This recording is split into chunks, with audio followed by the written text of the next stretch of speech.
Hey guys, I'm AJ Goin. I'm the lead instructor here at Aviator Paramotor, and welcome back to another episode of Refining Paramotor Skills. Today what we're going to be covering is how to tie in your 2D steering on your reflex wing. First, before we get started in actually tying this up, we'll get to that towards the end of the video. Let's talk about what 2D steering is and why you want to use it. So what we're flying as paramotor pilots are typically reflex wings. They allow for a larger trim speed, which allows us to fly at a faster airspeed. With that being said, when it goes into full reflex mode, you no longer are able to use the main brakes on most reflex wings. So the way we get around that is being able to steer, if you're fully accelerated, is using the tip steering lines. And that's why that's actually included on a reflex wing and not a traditional paragliding wing. How it comes from the factory is going to be not tied up in 2D. It's going to be tied up in a way that is routed through a pulley, so that it's made exactly for what it's used for, why they installed it, which is literally just reaching up, grabbing the tip steering toggle, pulling it, and it allows you to turn. This is a Spider 3 22 square meter wing for our school use right here. For training, we don't use 2D steering. We only use the tip steering toggles to initially teach people what that actually does. But as you progress and become more skilled, you're gonna probably wanna tie that in before you advance to your next wing. If you've been flying your wing, your reflex wing, for quite a while, and you're thinking, all right, I'm ready to go up from a B-rated wing to a C-rated wing, instead of doing that, what you'll do is end up tying in your 2D steering to your brake toggle, and that's gonna basically change the way the wing behaves. It's much more dynamic, so you can actually do more finite movements. So before you advance into the Scirocco 3, you can tie in that 2D steering and you'll be surprised at how much more dynamic your wing will become. It'll make it a whole new wing and offer another 50, 100, 150 hours of fun flight time. The other option to get 2D steering is to just go ahead and bypass the Spider 3 and the Scirocco 3 and just go straight into a free ride because it comes with 2D steering tied in. But that's more of a joke because if you're watching this video, you're probably not ready for a free ride yet. Goose, I'm losing control, I can't control it, it won't recover. All right, so this is a stock Spider 3 22 square meter wing, and this is exactly how it comes, tied up just like this. And what you'll see here is this is your main brake, going through the pulley and then attaching to the blue magnet. Your trim settings, this is your A, your center A's, you got your speed bar, and then you've got your tip steering up here. The tip steering is routed through this white pulley attached to your soft link, your malleon. And the way it's designed is not to be used as 2D originally.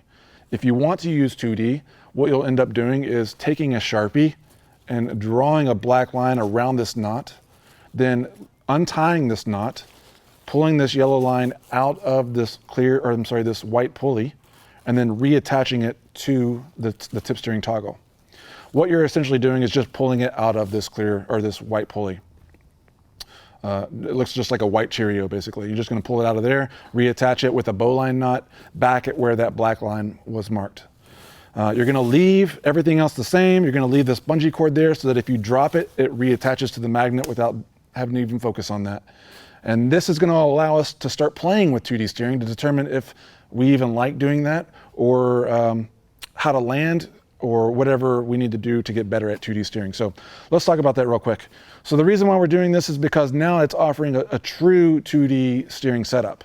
And how that works is let's say you've launched your wing, you're off the ground, you're flying, and you've done what you always do, which is fly up to a high altitude, 2,000 feet above ground level to try something new.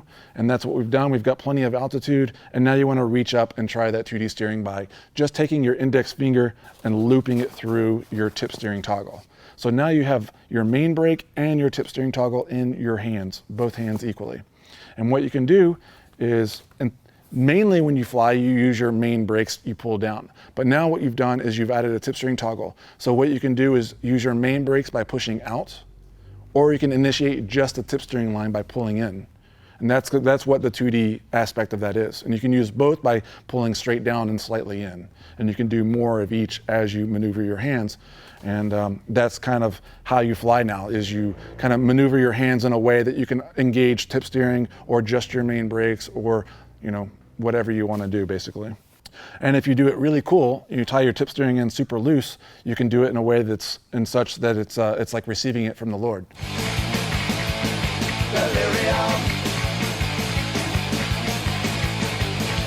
No, okay.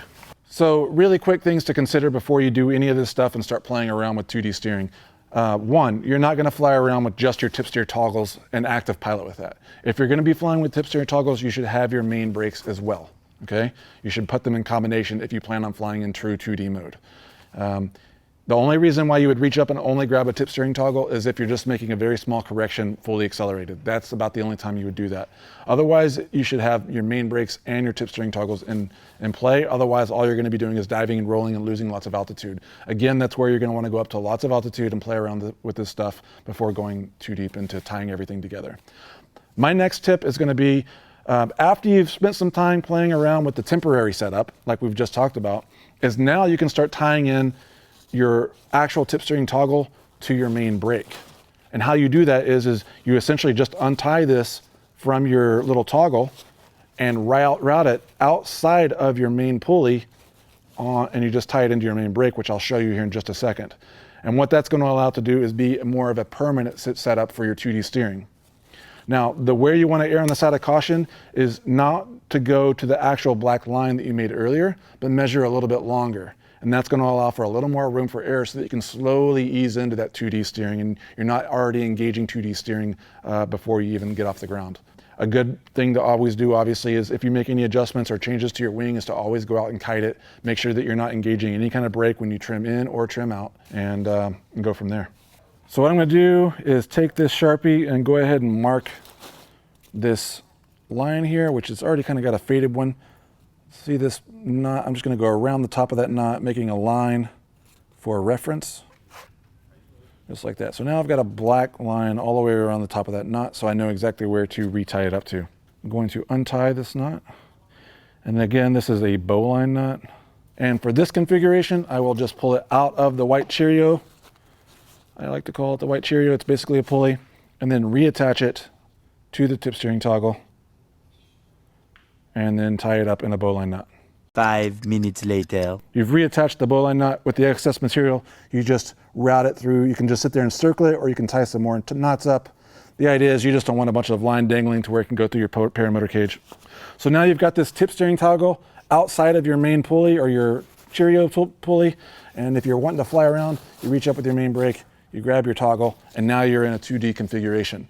So let's say we've figured this all out and we're enjoying 2D steering and we're getting pretty good at it. Now we're ready to tie it into our main brake. And so what we're going to do is untie it from the tip steering toggle.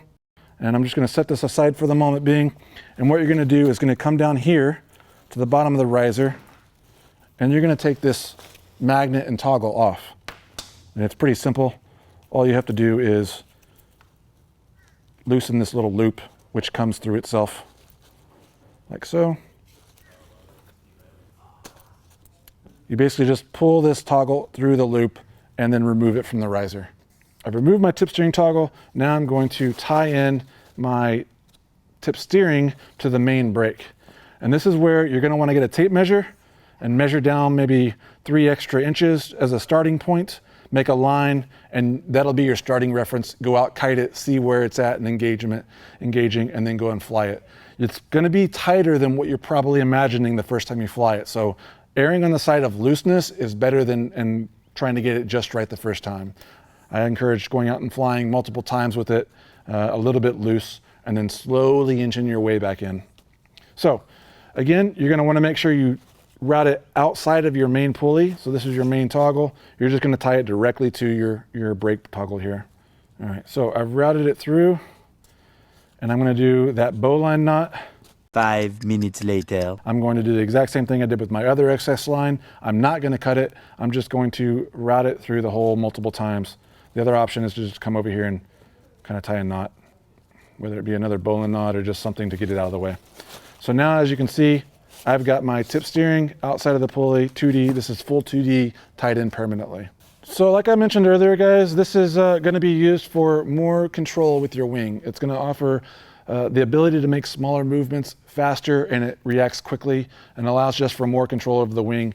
And it also makes the wing more dynamic. So if you're learning aerobatics and you've already been playing with your main brakes and you feel like you can't get your wing overs any bigger, you can try tying in your 2D steering, and it's going to offer that much more dynamic to your wing.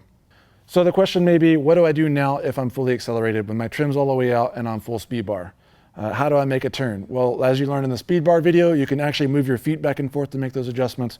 But the better way is just to reach up outside of your main brakes and just grab your tip steering toggle and pull that down just a little bit. Your ozone wing comes with a little plastic tube and with a little red ball. You can use that to tie a little knot here and a little knot here and lock that into place. That's there so that you can just reach up with your palm of your hand or your fingers and just push down your tip steering toggle to make those adjustments. The free red, like I said, already comes with that all installed already, and I end up using mine a lot. The only thing to look out for is if you add that plastic clear tube with the red ball on there, it has a tendency to want to wrap around your pulley before you launch. So you want to make sure you extra pre-flight that you pull your brake off, making sure it's clear to pulley and nothing's wrapped around anything, because it can engage brake on your launch. So that's it, guys. This is how to tie in 2D steering, why you would use it. I hope that was helpful, and I'd like to see you guys out in the sky here really soon.